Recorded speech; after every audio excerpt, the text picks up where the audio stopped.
Briar the Restrained hunger. Near the end of his reign, Grand General Borum Darkwill entrusted the Black Rose and its many hemamancers with creating a new kind of living weapon. Unlike their previous experiments on the deceased, this would be a being born from and fueled by blood want, driven to hunt down targets without requiring the sustenance of food and water. And so Brier was born. Her creators wanted an assassin, but all she wanted was to eat, eat, eat. When her first mission ended in a frenzied, gory failure, the Black Rose decided that Briar was too dangerous to use, but too powerful to be destroyed. In order to control her, they devised a special pillory locked by a Himmelith gemstone to restrain her and focus her mind. Once shackled with the pillory, Briar, along with the rest of the Black Rose's living weapons, was quickly deployed during Jericho Swain's coup against Darkwill. She was given a handler to help direct her, but when released from her pillory, Briar immediately devoured him and everyone near her, everyone but her target, Swain, who escaped while the living weapon fed upon friend and foe.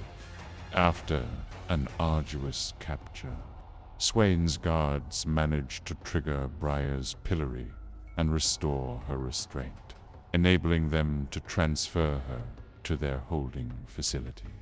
Alone in her cell, Briar could focus on nothing except her hunger. Though she couldn't die from starvation, the absence of fresh blood weakened her day by day.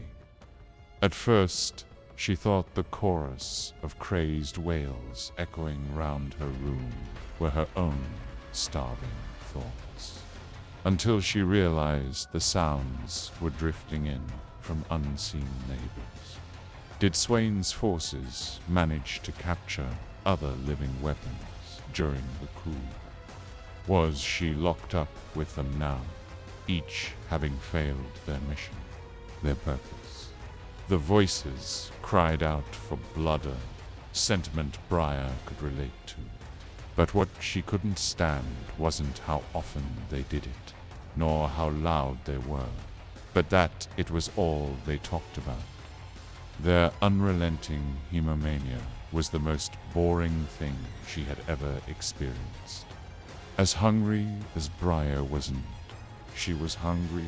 Her thoughts stayed focused on the pitiful sounds of the others. What if she managed to break out of the pillory? Would her frenzy make her even more unhinged than her neighbors? Would she become as single-minded and boring as them? The idea was too horrifying to dwell on, so she instead resigned herself to listless solitude. Years passed, and the time alone allowed Briar to reflect on herself and consider the possibilities of the world outside her cell. Entertainment consisted of eavesdropping on the guards' conversations, devising new ways to pester them for raw meat, and agonizing over whether she should race her pet spiders or eat them. By chance, while she was toying with her pillory one day, she inadvertently loosened the Hemmelith, which settled into a position just short of unlocking the restraint. Briar froze as thoughts of her hemomaniacal neighbors filled her heads. That what she'd become. But then she realized something. Being under control was just as dangerous as being out of control. She wanted to strike the balance. Having discovered the Himmelith's mechanism, Briar devised a plan. By this point, the guards were so used to her calls for attention that when she lured one close to her cell, nobody noticed he was missing until it was too late. The guard's blood surged within her, lighting a fire that had been waiting to spread. Brier was finally free.